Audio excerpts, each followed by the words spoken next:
now it's time to move from Vikings to Indians. Sweet. Native Americans. I apologize. Anyway, the game is called Pow Wow. And basically, if you've ever played Liar's Dice, it's the same thing, but you put a little bandana on your head and you put so many feathers in it. I think just one, actually. Mm-hmm. It might change with the player count. Right. Well, unless you're told, but sorry. Yeah. So you put a feather in your head and it's either a positive or a negative number.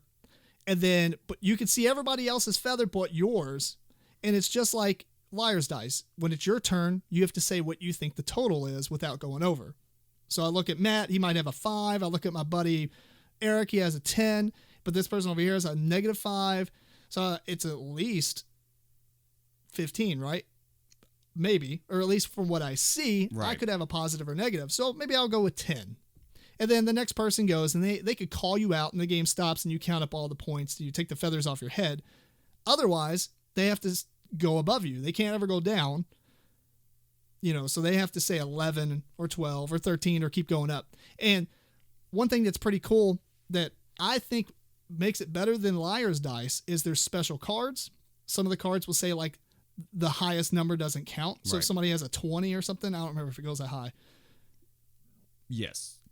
Okay, so somebody has a 20, it negates that.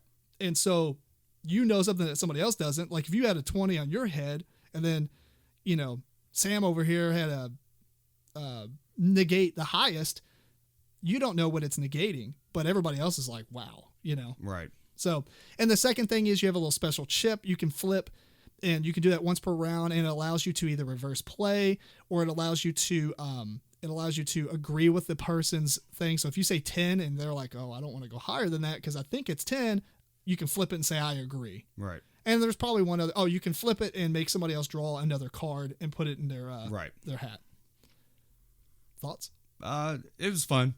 I didn't know what to expect when we first started playing it, but it turned into pretty good time.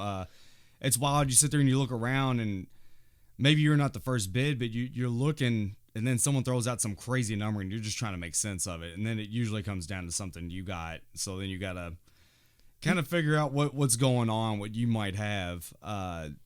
You got to listen to other people and how confident they are or if they're trying to be too confident. So yeah, it's fun. It's a short little, fun game, but it